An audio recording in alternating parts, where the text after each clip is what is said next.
Promotional consideration paid for by the following.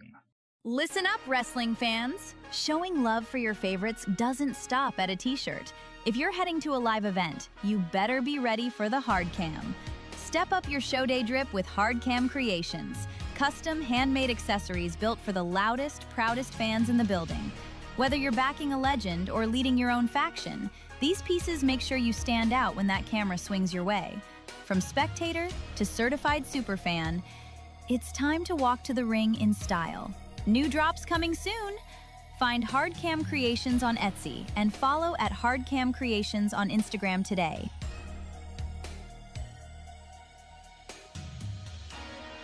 Kicking out at 2 intern Ace Finley here. And before Michael and Tori hit the ropes and dive into the latest in the world of wrestling, let's tag in one of our show's partners, W Energy. If you're looking to fuel your grind, whether it's late night booking sessions, streaming, or just surviving Monday, W Energy's got your back. No crash, no jitters, just clean focus. Use code KICKINOUT, all one word, at checkout to get 10% off your order. Now let's get back to the show. Are you ready? Together with Pride Worldwide. This is for the dreamers, rebels, and crew. For the fans in the back and the diehards too. Break the chains, let the passion ring. We're calling out hate in the squared off ring. Kicking out at 2, where the love runs deep and the fight stays true. Kicking out at 2, no tribal lines, just respect me and you.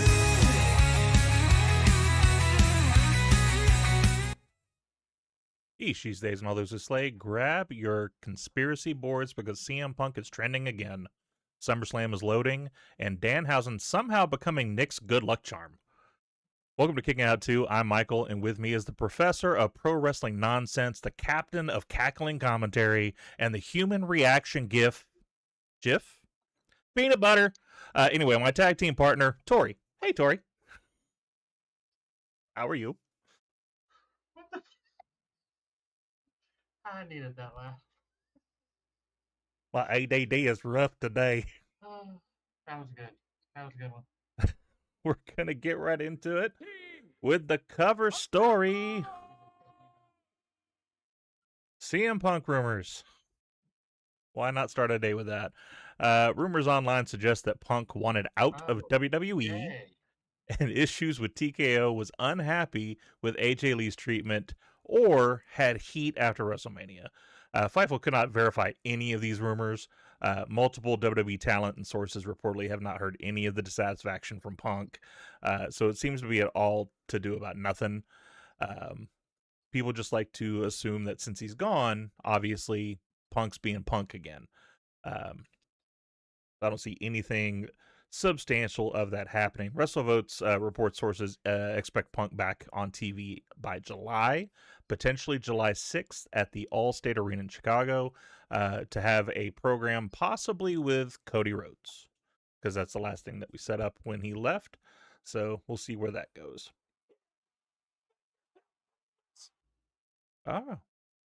Bad Rock just resubscribed to us. Appreciate that. Before we go to our second story, let's go ahead and go to the chat. We've got Zach Minger 916 in the chat. It says that today is World Sea Turtle Day. I guess the only thing I could say to that is righteous. We got Extreme Chick in the chat saying, hey, Michael, hey, Tori, hey, welcome in. Stampede saying, it's fine, they're here. Appreciate it.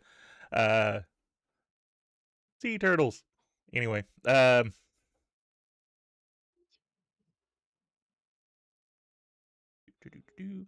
if this is going to work.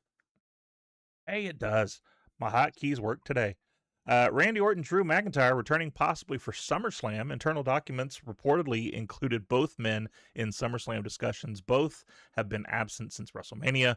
No specifics on opponents or storylines. Who do you want these two going after?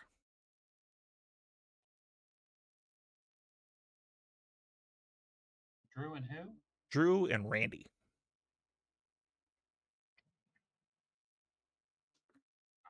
I want them to go after going home. They both need to be gone. Like, You're not going to do anything. You're going to show up. You're going to have a decent program with somebody. You're going to end up taking the L. Why are we doing this? Jesus. Just throwing it out there.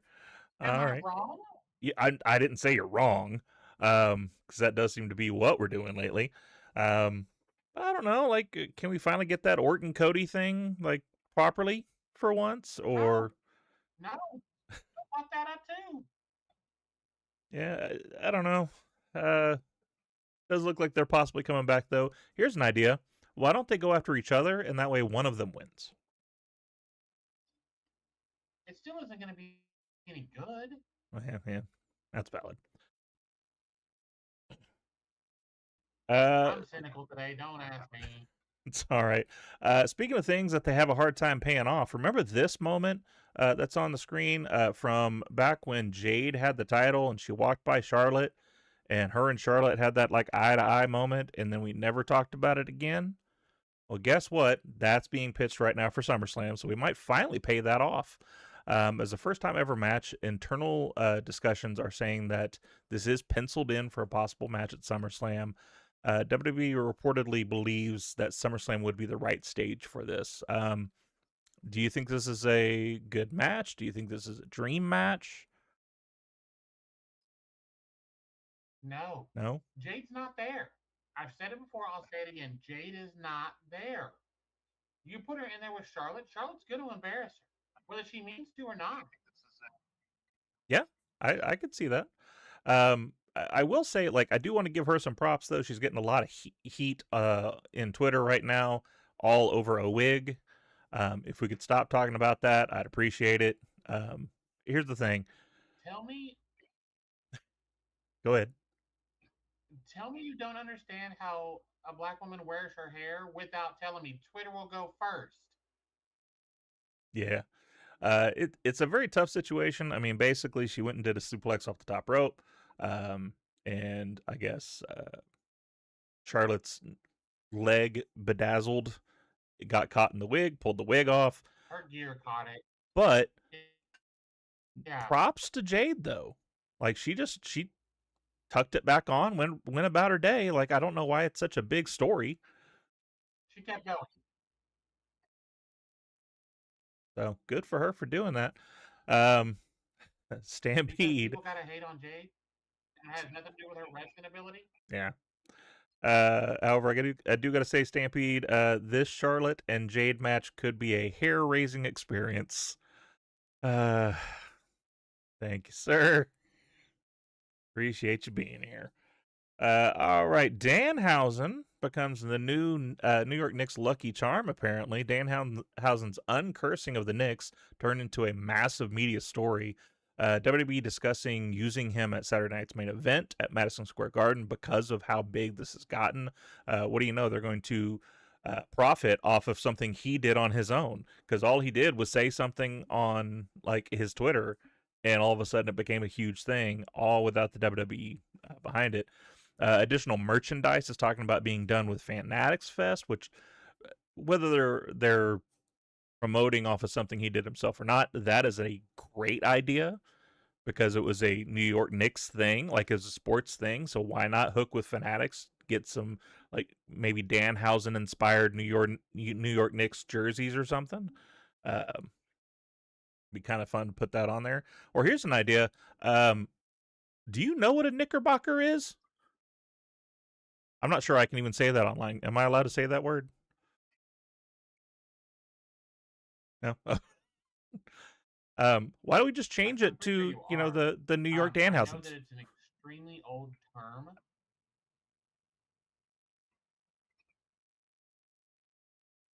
Yeah, I've never understood what it was. Make Danhausen the official mascot. I'm down for that. All right, Jack Perry. There was some conversation about him. Tarzan Boy, though becoming iconic, a darker Jack Perry when he came back out was supposed to come out to Them Bones by Alice in Chains. They were actually trying to bring that as his theme music for when he came back. Not a bad choice. I'm kind of wondering why that fell through. I mean, it would have fit the scapegoat pretty well. You're not wrong, Stampede. Danhausen featuring WWE. You're not wrong. That's where we're at. Yeah. All right.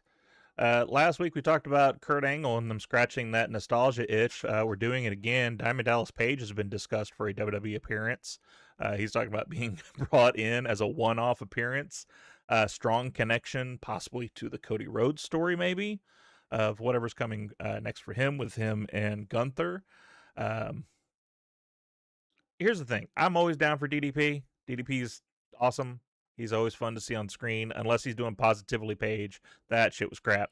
But everything, like, I like him being there. But again, we're just like throwing out names now of, let's bring this guy.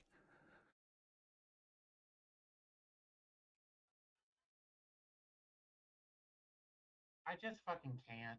Like, why are we doing this? Yeah. Christy popping in the chat. Hey, Christy. You have probably the most stacked roster you've ever had, and you keep rolling out these fucking old guys. Why? Yeah. I'm all fine. Look, and before anybody says, oh, AEW, blah, blah, hold on. Mick Foley was on the pre-show. Yeah. Oh, that was a huge thing, too. No. Like, Foley coming in, being a stalwart of the WWE program for the past 30 years, him coming in is a big deal. DDP showing up again is DDP showing up again. Right.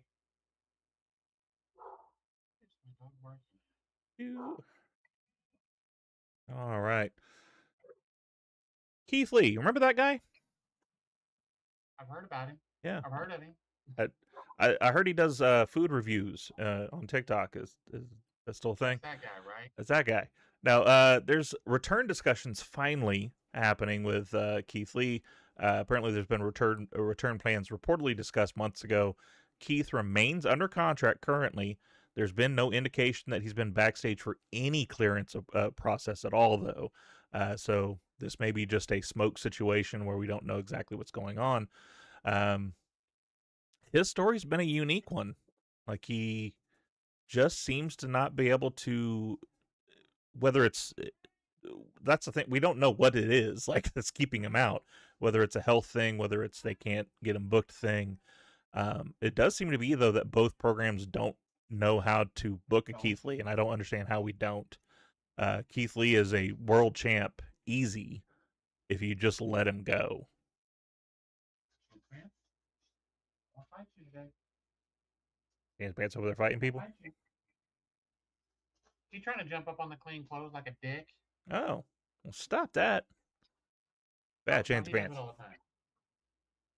right, something I'm sure you'll love to talk about now. Tessa Blanchard was in the news. Just popped out today. Tessa Blanchard is leaving TNA. She requested and was given her release.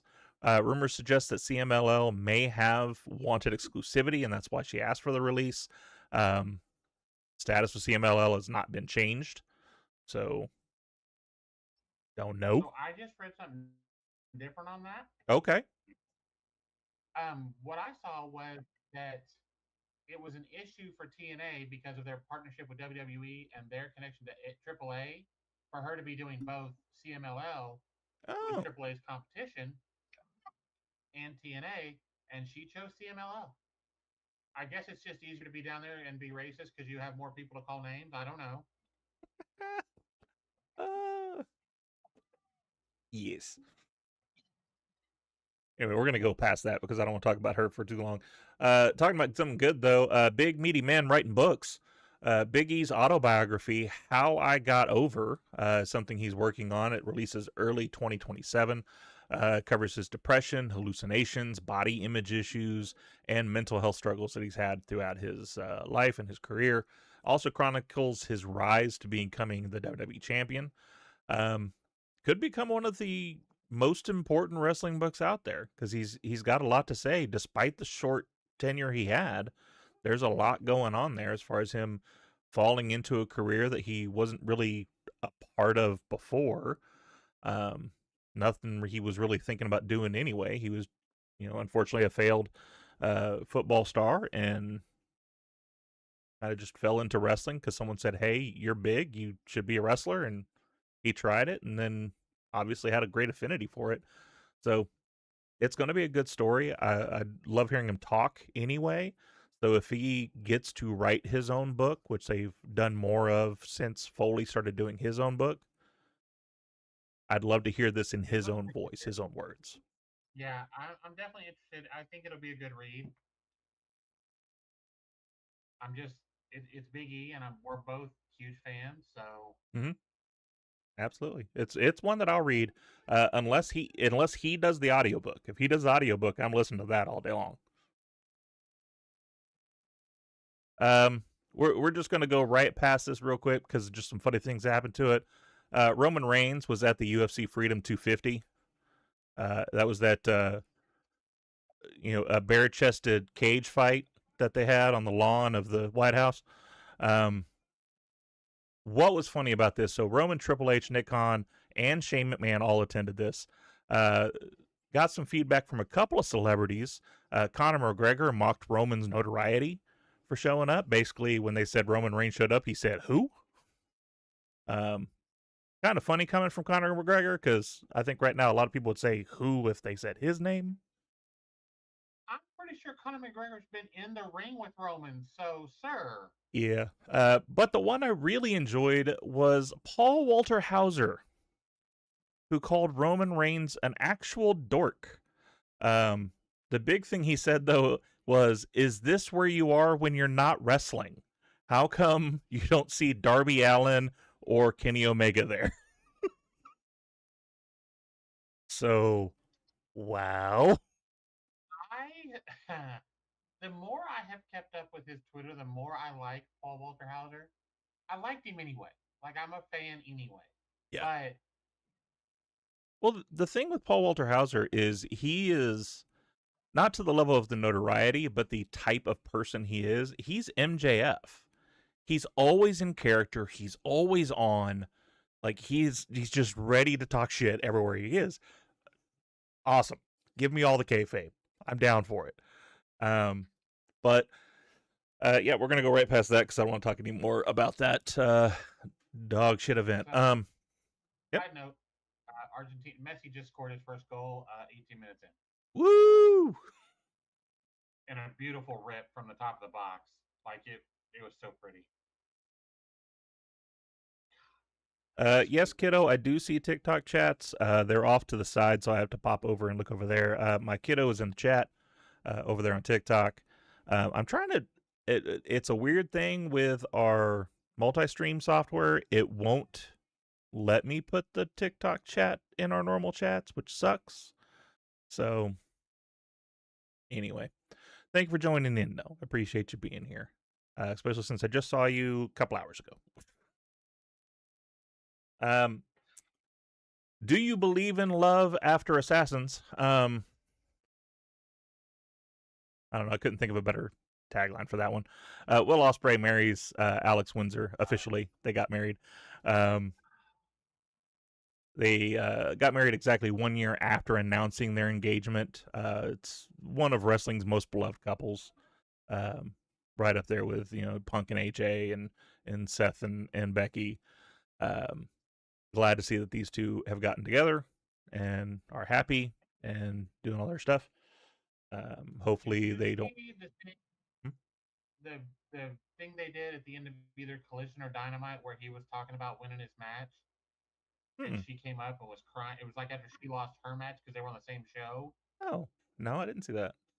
It was a super cute little thing, and eventually he pushed the camera away because she was upset she lost.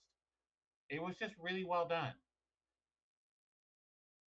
Well, that's really sweet. I like that.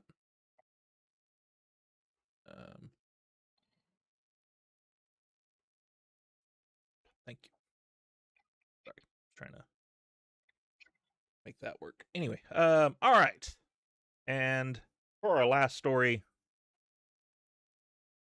Oh, now you're not going to work? Oh, no. Ah. Together with Pride Worldwide. Sorry about that. You're good. There we go. For our final little bit of news here, a local spotlight that we have yet to really talk about here on the show. GCW comes to Oklahoma. Game Changer Wrestling makes its way to Oklahoma's debut in Broken Arrow on July 19th. Right now, there's only a couple of things that are currently part of the card, of course, subject always to change. GCW tag titles, Busta and the Brain versus KJ Orso and Sam Stackhouse is set to be an event there. Appearances by Bear Bronson, Gabby Forza, Viperous, Cowboy Way, and Vandal 48 currently are what's booked for the night. Going to be a blast. We're going to be there live. We're going to try our best to get some one-on-one time with some of the people there if we are able to. So hopefully see some wonderful little videos get popped up throughout that week as far as us having conversations with them. Maybe we can be the new, muscle man. Ask them about Waffle House orders and stuff. I don't know. I'm coming up with something better than a fucking Waffle House order. First of all, Waffle House has fallen off. That shit's not near as good as it used to be. You know what though? I don't know. We've been having Waffle House a couple of times over here because I keep forgetting that there's one right down the street from me. So we shall. We've kind of liked it. However, I did realize, I guess I never noticed that the joke of "don't ask for pancakes" is because they literally don't have I didn't know they didn't have pancakes at all. Nope. You can get pancakes at the Waffle House. But you can get a waffle at the IHOP. Right? I mean, all you got to do is just not put it in the thing. Put it in a pan instead. It's all right. Same thing. Same. Anyway, it is time to ask you my favorite question throughout the week. Who's better than Canyon? Was that it? Yeah, that was it. That's all the news. Okay. So it's time for some Who Better. For Pride Month, we're taking a look at some of the biggest, most important, most emotional LGBTQ moments in wrestling history. These aren't just great matches or title wins. These are moments that changed perceptions, opened doors, and helped make wrestling a more inclusive place. We're going to do 10 moments. One of them is going to win, and we're going to have the ultimate question of which moment is who better.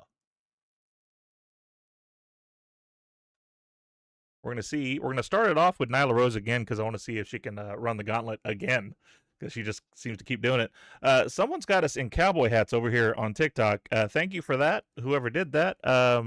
Appreciate that. I don't know what it does, but cool, thanks. Yeah. It's one of those interactive gifts. It was Christy. Hey, Christy, thank you for doing that. She also says that's like asking for Big Mac at Burger King. Yeah. Pretty much. Better. Michael has to do the scene from Dirty Rotten Scoundrels with Steve Martin. I'm down for that. All right. Which one? The Oklahoma. Because there's a lot of options there. Which one? Oklahoma. It's a great movie, by the way. Yeah. All right. So Nyla Rose wins the AEW Women's Championship. She defeated Riho on an episode of AEW Dynamite in February 2020, becoming the first openly transgender world champion in a major nationally televised American wrestling promotion. So that's number one. Versus Anthony Bowens and the "He is gay" chant. During a match featuring Anthony Bowens and the Acclaimed, fans began loudly chanting "He is gay" in reference to Bowens being openly gay and responding to Harley Cameron flirting with him. That shit was so good. I love Nyla, but that "He's gay" chant, it was a first timer. Mm-hmm. Harley really thought he was interested, and he's like, "I'm gay," and the crowd lost it and just went with it, and it was fantastic. I gotta take Bowens. All right. Sorry, Nyla, you're not gonna run the gauntlet this week. All right, "He is gay" versus Darren Young. Just because I don't know that anything would have beaten the Anthony Bowens one. Yeah. He is Gay versus Darren Young coming out while active in the WWE. This happened completely by accident on an episode of TMZ. They were doing an interview with him. He was dog tired. He's already said like he wasn't in his right mind when he was thinking about it. And someone just said something. He was like, well, I'm a gay man in wrestling. And just kind of threw it out there. But it made him casually revealed as him being a gay man and being basically the first active WWE wrestler to publicly come out. That was huge. I don't know that a slip of the tongue in an interview is going to beat the crowd chant, but it was still a humongous deal. So is your choice still the chant? So, yeah. Okay. The He Is Gay chant versus Sonya Deville debuting in WWE as an openly LGBTQ superstar. After appearing on Tough Enough and later NXT, Sonya Deville openly discussed her sexuality in interviews and WWE programming, becoming the company's first openly LGBTQ female performer.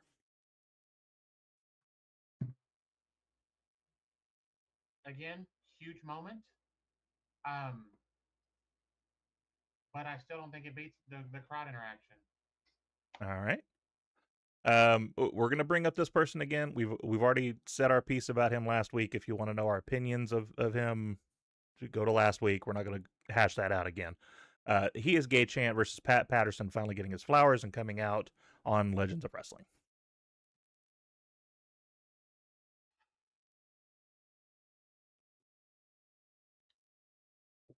I have to go with Pat. It was such a big deal. Yeah. I don't disagree. All right, Pat Patterson getting his flowers, or Effie becoming a WrestleMania tradition, adding big gay brunch, creating that phenomenon. Effie, because that's a huge deal for the community as a whole, not just one person. Absolutely, it's almost as anticipated an event as WrestleMania at this point. For some people, it's a regularly selling out, showcased event with tons of LGBTQ talent and wrestling from around the world. So big, massive thing for that. All right, Effie's Big Gay Brunch versus Cassandro breaking through in Lucha Libre, becoming Mexico's exotico wrestler, defeating traditional heavyweights, and eventually winning championships despite facing discrimination from fans and fellow wrestlers. I don't know this person, yay for them, but Okay. I don't know them or anything about them well enough to have an opinion. feel like it's a big deal. Okay. All right, Effie's Big Gay Brunch versus Jake Atlas, earning a WWE contract after gaining attention on the independent scene and appearing in Undercover Boss with WWE. Jake Atlas, signed with WWE in 2019, becoming a visible representative for LGBTQ wrestlers in the company's developmental system. Who? Jake Atlas. I don't know who the fuck that is. He was in AEW for a hiccup. Okay. Okay.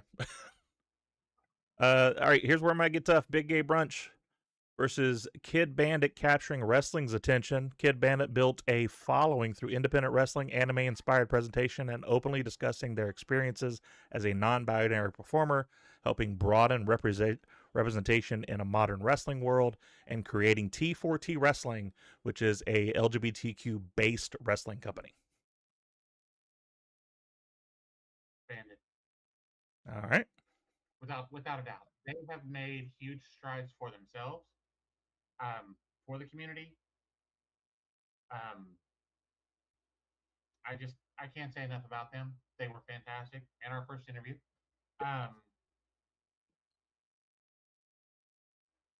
But yeah, that's got to be it because of what they've done for the community as a whole. Wonderful. All right.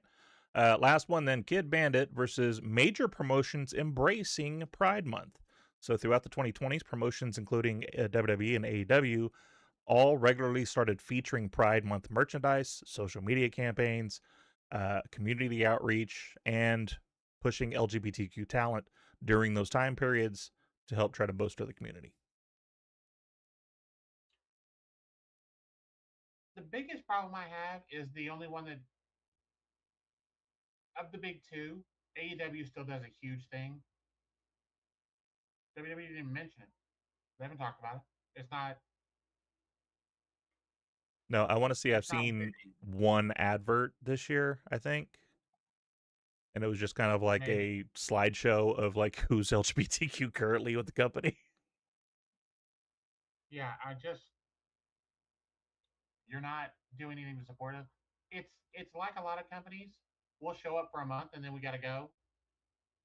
Yep, No thanks. That I'm with you. performative shit. We're good. All right, so who better is Kid Bandit?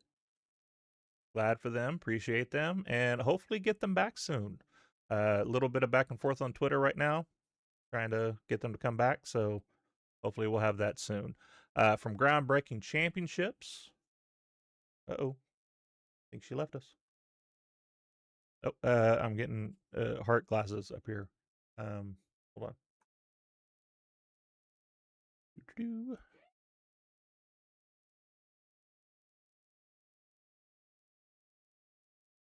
All right, we will be right back.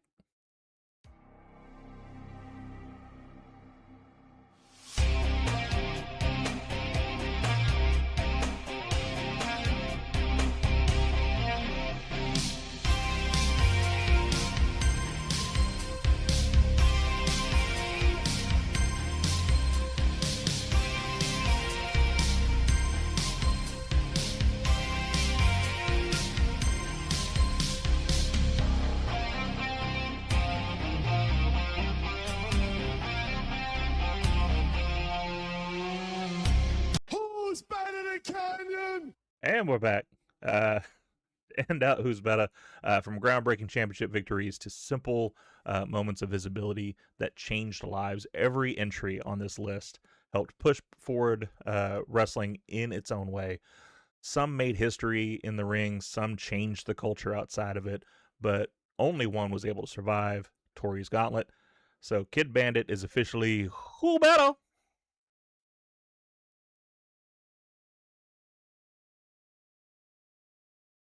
All right, we're going to hear a little bit about Gimmick Table Media. Be right back. Don't go anywhere. Ace Finley again, reminding you to check out Gimmick Table Media, a community of creators, streamers, podcasters, and fans from all corners of entertainment. Dive into chats, collabs, and laughs. There's always a spot for you at the table. Catch all our amazing shows, creators, and exclusive content at linktr.ee/gimmicktablemedia.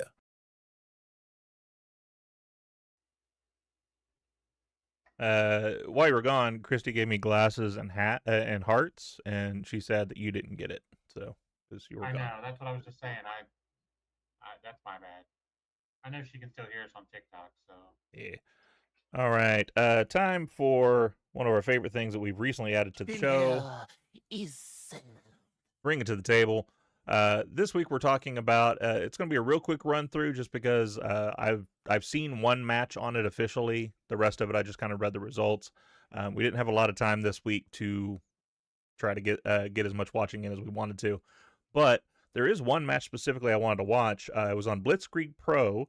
It was Never Just a Phase. It was back on May 2nd, 2026.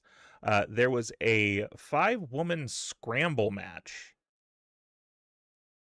with, let me see, Notorious Mimi, Mila, Amity LeVay, Corin Joy, and Nikki Winters. Corinne, excuse me. Hey, Jillian, welcome in. And just for those that don't already know, Notorious Mimi is a WWE ID. That was announced on that show, so awesome for her. I don't Hopefully. know what her name is now, but they're making her go by.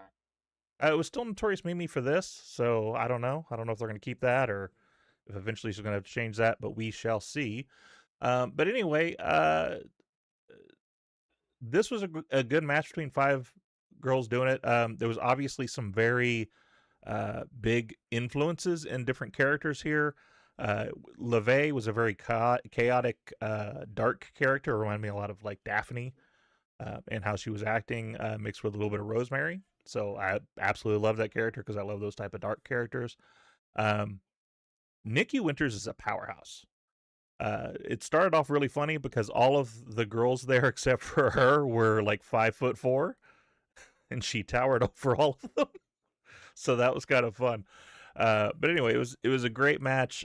Mimi hit a double Samoan drop, which was really kind of fun to see her hoist up two girls at the same time for a Samoan drop. Both Corinne and Amity are the ones that took that. Milo did a huge tope suicida. LeVay put a bag over Nikki Winter's head because she just basically she's basically just wrestling's demonic demon, a little gremlin. So she was just out there having fun. Just decided to put a bag over her head. So she's great. She crazy. No, she's Grace. Oh, she's Grace. Oh yeah, I can see that. Yeah, absolutely. The hilarious visual of LeVay and Winters judging the fans for cheering as well, because they kept kind of going against the fans as far as why they were cheering. So a lot of fun there. Ended with also some potential future storylines. There was a lot of stuff between Amity, Nikki, and Sami. So there might be some future stuff there in Blitzkrieg. It was a decent little thing. I'd recommend the promotion too. There was a CPA match right after this, which I wanted to watch. I just didn't have time to. So I'd love to. I'm going to have to turn that back on later. But the other thing is, I love a good scramble match. I don't think we have enough of those. Just 5 people, first fall, go for it. See what happens. So I have become such a big fan of CPA. I'm like, this dude is fantastic. It's a fun little gimmick. The reason, though, that it was so important that we watch this match, though, is because here's the official announcement for this. I said, here's the official announcement for this. There we go. Nikki Winters. We're officially going to be interviewing her. It will be on July 2nd, I believe is the date we picked. All right, July 2nd. We're going to interview Nikki Winters. Going to be a blast. I've seen some of her interviews already on other programs. Very easy to talk to. So can't wait for that to happen. We also have a couple of big names possibly coming up. We're not going to announce those yet until I lock down some dates. But absolutely some big things coming. Can I tease one of them? Huh? Can I tease one of them? You can tease one of them, sure. This person is signed with one of the 2 major promotions. Yeah. Can't wait for that one. And they reached out to him. Right. That's the thing that blows my mind. Right? I'm like, our little thing, and they messaged me. There'll be some more details as far as how that conversation started as well, because there is some backstory to how I started talking with this person in the first place, but I have yet to be able to announce that either, so we'll get there. Jillian says she loves CPA. We all love CPA. Hopefully he got PTO for this event too. Don't want him missing time. Those kind of jokes make the independent circuit so much more fun. It does. It absolutely does. Like I said, I didn't get to watch the rest of it, but I'm definitely going to sit down and watch some more of it. I think I shout this out every week when we talk about this. Yeah. I will definitely do my best to catch it when I can. I know I think I've said this every week. Thank you, Stampede, for lighting the fire under us to have us start watching some independent wrestling. Now, he did mention that he showed an Eve show for you. Did you want to talk about any of that? That was so much fun. To be fair, I was working and watching, but what I saw of it, I enjoyed the hell out of. Like, I really enjoyed. This is definitely a show that I'm going to make a point of catching in the future. Yeah. Like, I may have to sign up on their YouTube just for when they have shows. Yeah, Eve's pretty good. Over on TikTok, we got Aaron Talks Wrestling popping in. Hello, sir. Welcome in. Welcome in. Trying to think if there's anything else we need to announce. Well, there is one other thing that we need to hype up. This Thursday, we're going to be interviewing Laura, the wonderful person who made the shirt for the guns. Sorry, I had my brain space there for a second. So hopefully that's going to happen. Also, there is possibly a new thing coming to Gimmick Table Media. I had a conversation with someone today about something you and I have talked about. A certain logo and name of thing that I created for a thing. So as soon as I get some more conversations going with that person, then we'll talk about that. But possibly a new show coming to Gimmick Table Media. Not part of our direct umbrella, but part of the umbrella of our wonderful group of people. So we appreciate all of them and can't wait to see more of that happening. I don't think there's anything else I can vamp about. It's 8:43 and we're kind of at the end of the show. Went way long last week, so that's valid. That is valid. Yeah, Christy, we are very vague tonight. A lot of things that might, could, possibly, maybe, certainly might happen. We're vague, but we're vague because we don't have a lot of confirmed specifics on some things. Yeah. And so we don't want to put them out there till we know for a fact, hey, these things are going to happen. Yep. I will say one thing that is going to happen. I'm trying to remember the date that I told you. Was it the 26th? 25th? The thing on Professor's podcast, Professor Bear?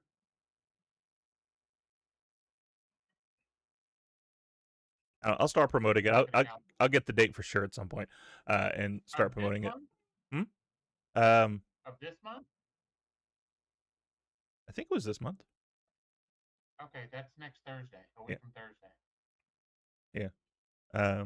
He's on right before us, so. Okay. Anyway, I'll get the date for sure and I'll put that out there. But we're gonna be at least I'm gonna be currently. Tori is a maybe, possibly show up. So either way, at least you'll see me on there. Kind of branch out and talk to some other people. He's been trying to narrow us down for a while, and just between our schedule and his life, it's never lined up. So we're trying to line something up now. Well, all right then. I guess we're going to go ahead and close it out. Make sure you catch us on TikTok, YouTube, Twitch, Blue Sky, and sign up for the Gimmick Table Media Discord so you can have great conversations. PLE watch-alongs, so that's something we could talk about here in a couple of weeks. We have the Wrestling Buffet happening, which we're going to have basically wrestling live PLEs playing all through the weekend. That is coming up between TNA shows, WWE shows, and AEW shows. Stampede, I may need your assistance with that because obviously I can't stream two at the same time. And I think one of them. I think a couple of them are overlapping. Yeah, a couple of them overlap. So if you wouldn't mind putting up one and I'll put up the other, we can schedule that out later. That way both of them can be on there and they can watch whichever one they want to watch. Because I know we can both stream at the same time. I can't stream two at the same time. Right.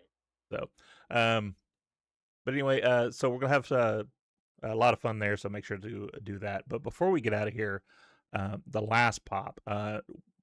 We try not to get political here, and I'm going to try to be not as political as possible in this, but with the current climate and primary elections happening all around the United States currently, here's your reminder to vote.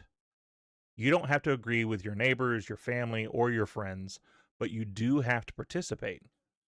Research the candidates, learn the issues, and make your voice heard. Because every election, big or small, helps decide the storylines we're all going to live with. And wrestling fans should understand this better than anyone. You don't get to cut a 20-minute promo about the finish to a match you didn't even show up to. In democracy, there isn't a booker, there isn't a rematch clause, there isn't a reset button. So get out there, vote. Because the biggest pop isn't for a politician, it's for the people that showed up and had their say. And with that, we are officially kicking out. In the meantime and in between time, we will catch you on the next one. Bye, everybody. Here's the cover. Can he do it? Kick out at 2. We stand together with pride.